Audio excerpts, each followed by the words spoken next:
I'm pretty excited because we have my good friend here. Coming up next, cross-platform mobile apps made easy using Xamarin with the fabulous and amazing James Montemagno. I try to hang out with him a lot, but like he won't let me in his house. I mean, I was only there at 3 last night. I mean, you didn't let me in. What the heck? Sorry. I mean, I was asleep. I was prepping. Oh, that's right. That's right. I was That's getting right. ready for this. All right, James, take it away, buddy. Awesome. Well, thanks, Seth. The problem is you would have came at 2. Boom, I'll buzz you in. 3, that's too late for me. So, well, thanks everyone. I'm really excited to actually talk about today all the really exciting enhancements that we have for .NET development for mobile applications with Xamarin and Visual Studio 2019. You may have seen me a few times before on Channel 9 and on YouTube doing the Xamarin Show, which we record every single week and put out for all of the things that you're going to do. So I want to kind of walk through a few things today, show off some apps, what we're building in VS 2019, both on Windows and on the Mac, and show you some of the new features, but also for anyone brand new to mobile development with .NET and Xamarin, I'm going to walk you through the basics. I don't want to do too many slides. I want to get into demos, so let's get started. Now, what I think about mobile development, or just development in general here at Microsoft, we want you to be able to build for any platform humanly possible, and that's where .NET comes in. Whether you want to build a desktop app with WPF or UWP or WinForms, a mobile app with Xamarin for iOS or Android, an IoT device, a web application, .NET is for you. And Xamarin fits right inside of here. So building iOS, Android apps, Mac applications, tvOS watch applications. So Xamarin is part of .NET, and it's all inside of Visual Studio for you. So I like to define really quick of like, what is Xamarin? You know, people are thinking, what is Xamarin? And you're saying it's part of .NET. Well, I like to define Xamarin as an open source app platform from Microsoft for building modern and performant iOS, Android, macOS, watchOS, and tvOS applications, all with C# and .NET. That means that you can reuse your existing C# and .NET skills to write apps for all of these different platforms, humanly possible. And I'll walk through what that means from like shared logic and user interface and how these applications are native. So let's talk about that app development. You know, with Xamarin, we want to give you a productive environment, reuse all of the things that you love in Visual Studio and Visual Studio for Macs, reuse all of your code across different platforms. We want these applications to have great integrations and native performance, and of course, integrate into that expansive ecosystem of .NET. So when I think of the app architecture really quick, I think of it like this, is we have these head projects, iOS projects, Android projects, and now with Xamarin, and then any other .NET application. It could be a UWP app, a WPF application, your web applications. And then what we're going to do is share a bulk of our C# business logic, platform APIs, and user interface, depending on how much or how little you want to share between all of them. But the unique part is that Xamarin delivers the ability to build out native apps for each and then share a bulk of your code while being native. So those native APIs are kind of what you would kind of expect when you use your phone. So things like fingerprint permissions, augmented reality, machine learning, music APIs, Google Play services, camera, all those great native APIs. And for Xamarin, we give you all of those APIs for iOS, Android, and all the other platforms, all in C#, all inside of Visual Studio. Now, each platform's pretty unique and have different APIs, but there are some similarities between all of them. So we try to simplify that aspect of the development with Xamarin and .NET.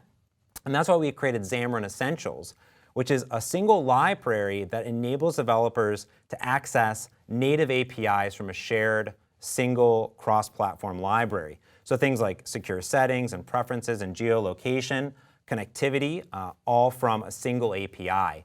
So now we can kind of see, well, we have business logic. That's just .NET logic, right? Models, view models, RESTful service calls. Xamarin Essentials kind of lifts it up here. So what we can do is take that model of the architecture and kind of expand it. It's still a blue box because it's still shared across the different platforms.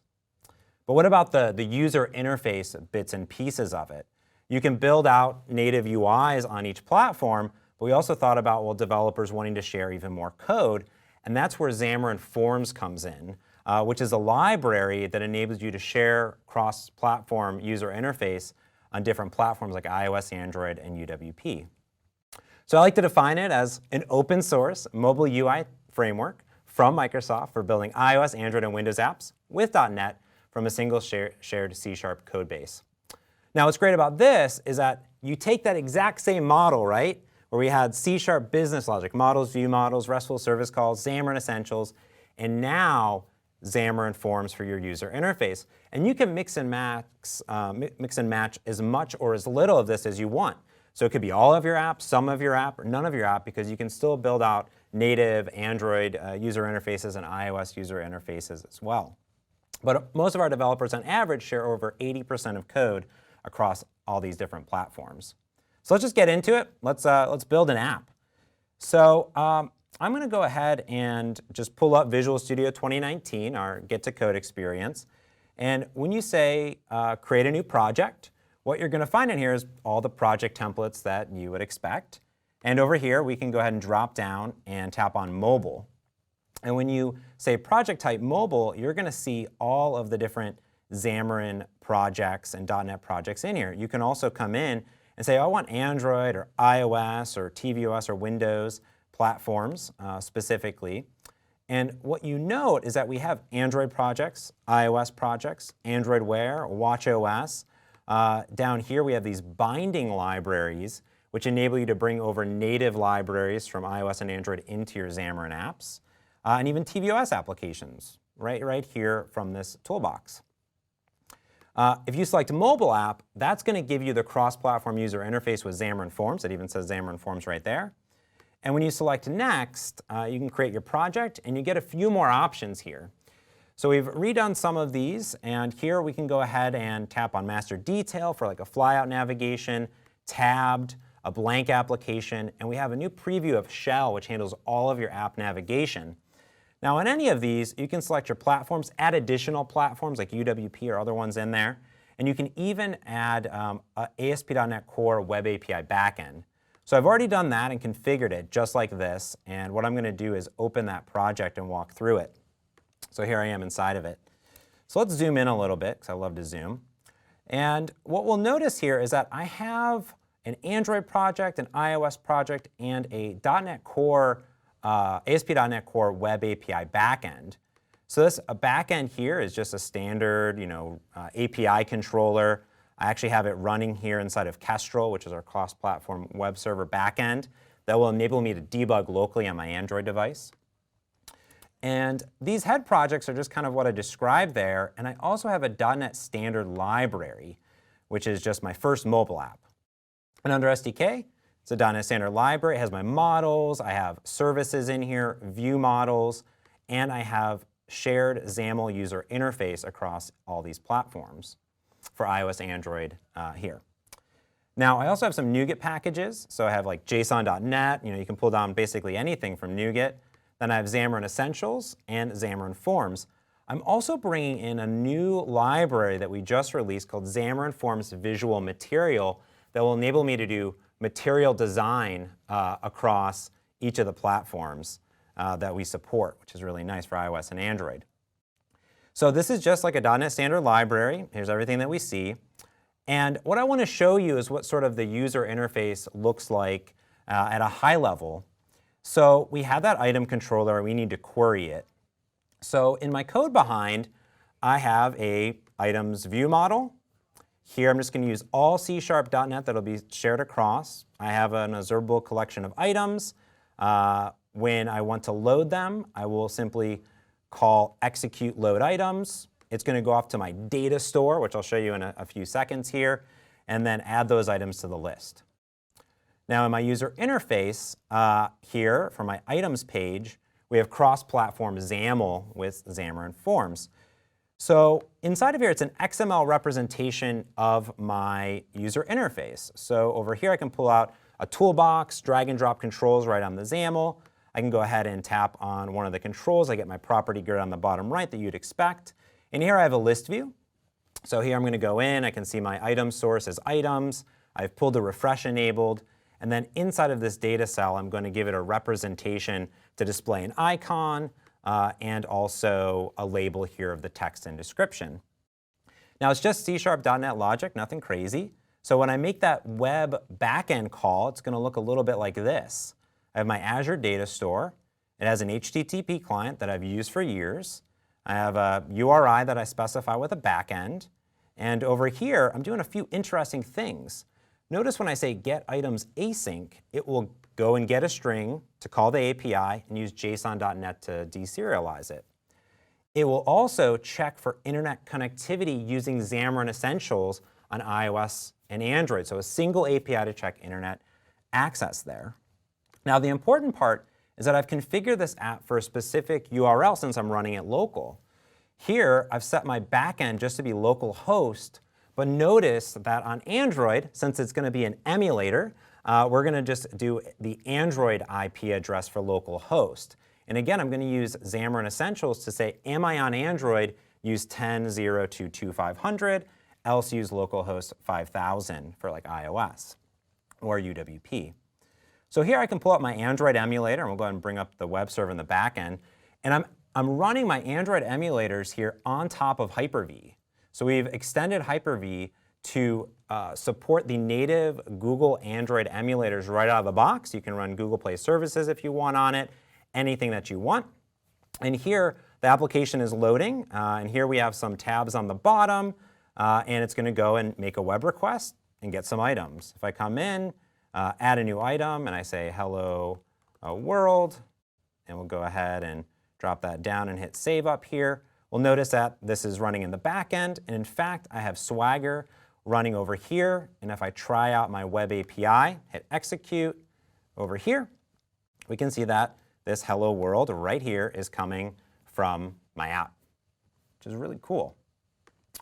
So as we start to think about how we're going to develop the user interface, we have a few tools in mind, and not just only for editing the XAML. Perhaps you want to update this new item page. I don't really like that the cancel and save are here. So what I'm going to do is come over to this new item page, and we have our Xamarin Forms previewer, so I can get a side-by-side of my XAML here. And what I'm going to note here is that I don't really like this toolbar item, so we're going to get rid of that. And what we can do down here is maybe add a button. And notice that IntelliCode jumps in and gives me recommendations. I type B, and B is in label and button, and IntelliCode says button. It'll also recommend that I set text or the background color or the command here. So we'll go ahead and set the text of save. Let's do the clicked event to the save clicked event here. And let's just go ahead and set the background color over to, let's say, a static resource that I've defined called navigation primary. And then we can go ahead and close that out. There's my button. It shows up. Now this little property that I just showed actually came from shared resources in all my apps. So that's where this navigation primary is coming from. So now that we have this here, we can do a few things. It shouldn't be right underneath it. Maybe I'll go ahead and modify, let's say, the vertical options and maybe do, let's say, end and expand. And it updates it over here for me inside my XAML, so you can see it right here. One of my favorite things that we just added is design time data support. So here, for instance, I have some attributes to say D: on anything. And what I can do in that is I could say D: background color equals red, for instance. And then in my design view, I can see how much space it's actually filling up inside of it. Whereas as soon as I get rid of that, it's going to go back into my blue. So maybe here we want to see text color equals, let's say, white here. So now we'll see it update to white. Now, I really didn't like sort of that I had to have some labels to enter these items. I'd really love that material design look where the placeholder moves up and down. So what we can do here is enable a brand new feature of Xamarin Forms that we call visual. And we're going to set this to material visual. And we're going to see a few things change. Look at this inside of my previewer. When I set default, it changes to be a kind of a generic default button. If I change to material, we now get updates inside of our user interface. So here what I can do on the label is actually just get rid of it. I can just say, get out of here. And then over here, maybe I'll set my placeholder equal to text, which will move up once I enter it. The same thing here on the editor, I'll say placeholder equals description. and we'll go ahead and set it here. Now what I do like is that with material buttons, I can set like a corner radius on this button and start to make it look real good. Maybe I'll set it to 18. I can see it respond there, which is nice. So let's go ahead with those changes, see what this looks like as I rev this application. So I'm going to now go in, hit recompile, redeploy. It's going to recompile my Android application with the changes that I made and then deploy it to my Android emulator that's sitting over here. So let's give it a second to build up on my machine. Here we go. And see what it's going to do here. I can go ahead and close this out. Here we go.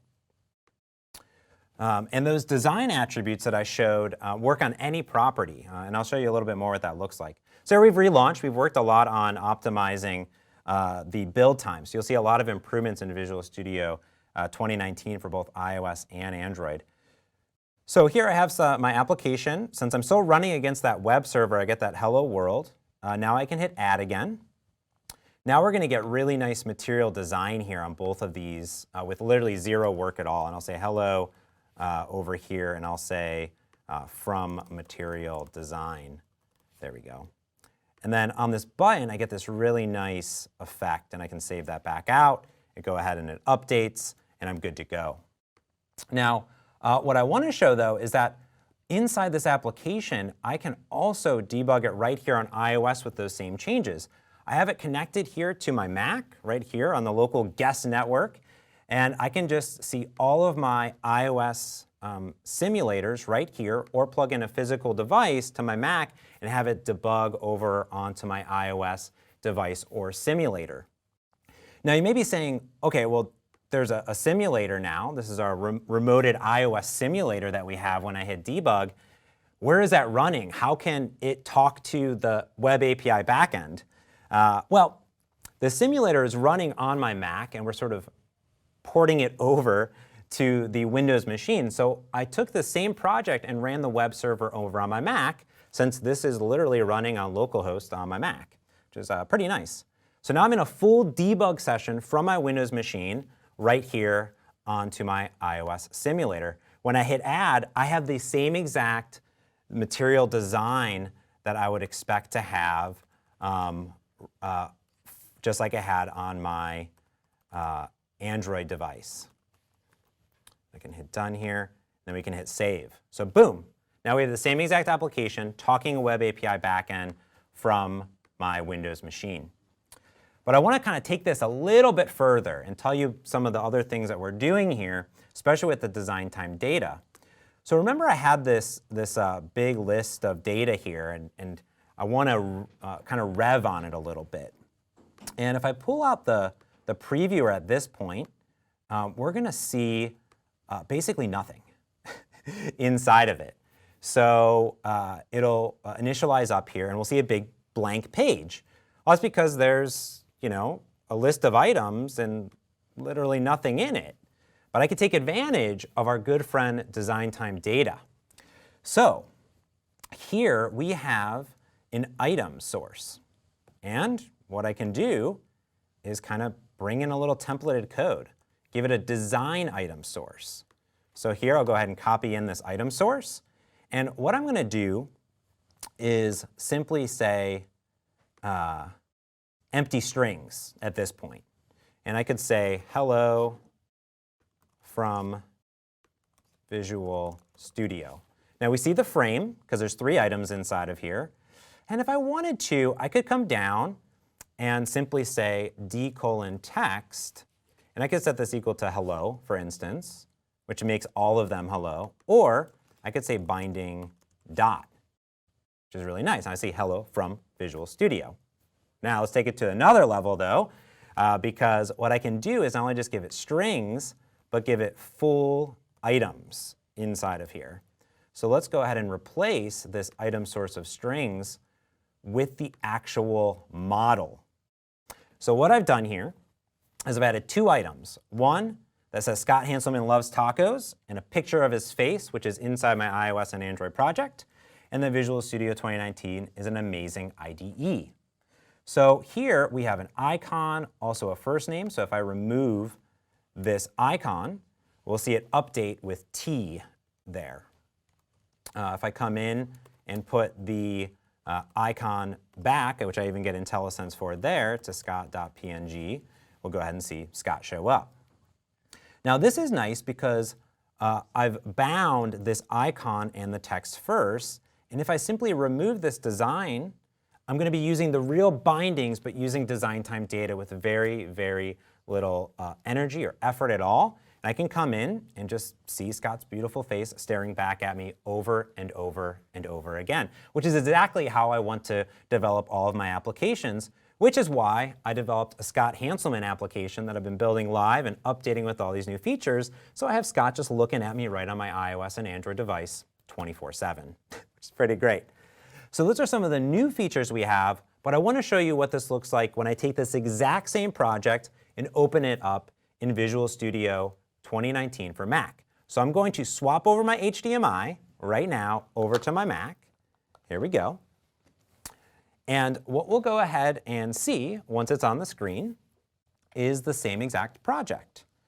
Over here, I have my iOS, Android project, and ASP.NET Core backend. Now what I've done though is instead of hitting my backend of localhost, I've added in an Azure backend and published it. You can right-click, say publish, publish to Azure. This will query your subscriptions. You can send it right up to Azure. So now with the same exact project, I can do things that I would expect. So here I can go into my About page. Over here, we're going to go ahead and see all the same XAML that's loading up. It should go ahead and load up my iOS previewer right here on my Mac. And in fact, over on Visual Studio for Windows, I could have seen that as well. I just need to click over to the iOS tab. So here I go. I see everything here. And I can make changes and see it update. Now, if I go ahead and debug this application, what I'm going to show is that I'm running this over here inside of Azure, right here. So if I go in and I say try it out and hit execute, we're going to go ahead and see my items 1, 2, 3, 4 that are showing up. So now we're going to build our application. It's going to go into a full debug just like I did over on my Windows machine. There we go. And I'm going to be running this over on, apparently, my iPhone XS Max device, which is actually kind of cool because it's going to have the notch inside of there. And I'll show you one other thing about the items page, new item page on top of here, which is that inside of the XAML, we have special attributes for iOS and Android. So here we're going to use the safe area. And in fact, on my main page, I was specifying bottom tabs on Android, some brand new properties there. So here's our application loading. Get it into debug mode. There we go. All of our project properties are there. I can go ahead and add a brand new one with all of our material design. Go ahead and hit save on there. And now we're hitting an Azure backend to save everything. So let me wrap up before we go into Q&A with some resources, because you can grab all the source code from here and kind of summarize up here.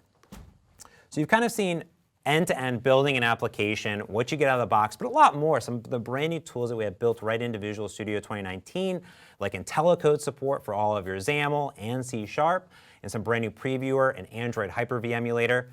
And we also sped up our remoted iOS simulator by 300%, which is pretty awesome. And here I'm on a guest network at Microsoft, and it works perfect. Now, of course, you can join tons of developers and companies that are building applications with .NET and Xamarin today. We love all of them. When you head to .NET and tap on mobile, you'll see a customer showcase page highlighting amazing developers around the globe building applications with .NET and Xamarin. So to recap, beautiful applications for just about anything you could possibly think about with Xamarin, while sharing all of your C# and .NET logic with existing .NET applications for any platform that you possibly want. Use all your favorite libraries, JSON.NET, Refit, Poly, anything out there. .NET Standard enables all of it across all these platforms. You can share native APIs with Xamarin Essentials, share native UI code with Xamarin Forms, and of course, great new features like live share support, IntelliCode, previewers, and the iOS remoted simulator. You can get everything by just going to visualstudio.com, installing. You can snapshot this right now, which is going to give you a link to Xamarin, Xamarin Essentials, and the GitHub project with this code right there, which is awesome, and links to my show here on Channel 9. 5 minutes, 25 minutes. Did it, Seth. I'm so excited. What? Wow. You are like on the button. Pretty good. Fantastic. Let's go through some questions, I'm shall we? ready. All right, number 1. Are there any new features in VS related to the Xamarin, such as stability of connection to the Mac, PR project build, performance, improvements, and other stuff like that? Not the getting started with Xamarin forums for newbies on the new VS launch. Few things. So the first thing is that we reduced our installation size of the product by from 23 gigs to 7 gigs, which is huge. We have spent a ton of time helping Android build and deploy times. So what we've done is every single release, and especially with Visual Studio 2019, you're going to see drastic improvements. The first build may take a little bit more time because you're doing a full compilation, but iterative builds are seconds, not minutes anymore between projects. Now, if you add a new NuGet package or things like that, but if you just make a change to the XAML, boom, it keeps going right away. We've also spent tons of time on stability and updates, especially around bin and OBJ files. Those should be a thing of the past, hopefully. And of course, things just like getting the Android emulators running, speeding up the iOS simulator, and of course, that connection to a Mac should be super rock solid. I do it right here on the guest network at Microsoft, and there are thousands upon thousands of people on that network right now. Right now. And yeah, it's all real. It happened. Right now. They're everywhere. They're everywhere. Next question from Mick. Would it be possible to run on a remote iOS simulator using a Mac with a virtual instance of Windows running? Well, I don't know exactly about that and how that may break Apple's EULAs for developers, but there are great partners such as Mac Stadium and Mac in Cloud, which have Visual Studio for Mac up there. All you need is an IP address to point at your Mac machine from your Windows, and boom, you're good to go. It talks over SSH. You need to do the right thing, though. Do the right thing. Do the right thing. Yep, and of course it integrates into like Azure DevOps, App Center, so you can do builds and get it on your phone. Fantastic. Truth is singular, which is a picture of a puppy dog. Which I love is, dogs. I mean, I feel like this is truth. Yeah. Since the Android emulator runs on Hyper-V, I will assume that the same restrictions as Docker and therefore can't run VMware at the same time. Can you run not in Hyper-V? Oh, absolutely. So the thing is, before this brand new support for those Android emulators running on Hyper-V, is that you had to install Intel Haxum x86 emulation, and you had to turn off Hyper-V. But you can run your Android emulators with that or with Hyper-V. It's up to you. And some machines don't even have Hyper-V or perhaps their AMD processors. So we now support that. And we're working closely with the teams when we release updates to Windows to make that better and better and better, especially around security and the lower level stuff that Hyper-V runs on every patch. Fantastic. I love the do what makes you happy answer. Yeah, you do you. You do you. You. Next question from Dan. What's the limitations of the new Xamarin.preview? Yeah, so the previewer part of Visual Studio will show up your iOS and Android apps. I showed Android on Windows because to do iOS, you're going to have it connected to a Mac, and on Visual Studio for Mac, you can do both. We've done a lot of optimizations there. So out of the box, you no longer have to compile your code. It just shows your XAML. It won't try to run your code, won't try to run your code behind, won't try to run your custom controls. We talked to developers, a lot of developers, and what we found is they just wanted a quick and easy preview of just about what my application would look like. They didn't need to be pixel perfect because there's so many different devices. Now you can select a few different device form factors, pixels and different versions of iOS and Nexus devices and things like that.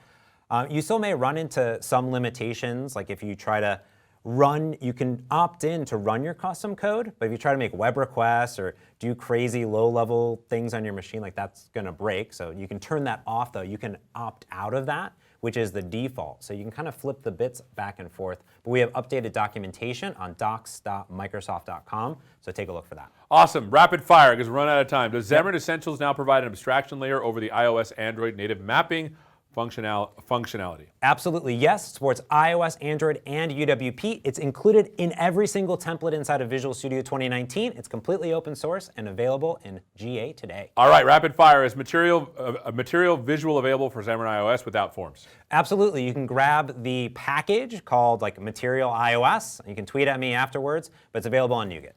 How do I add a UWP project to Xamarin Forms solution? Yep, we have great documentation. You just add a UWP app, add the Xamarin Forms NuGet, configure 2 things, boom, done. Man, we're getting it done. Is there built-in support for .NET embedding using Xamarin? Yes. Embeddinator 4000. Is Yes. it 9,000 now? I don't know. 18 billion. Is hot reloading on the roadmap for Xamarin? Great question. Nice. We have more events coming soon. Awesome. And so we're going to finish with that. Thanks so much, James, for being so gracious and coming in. Thanks for having me.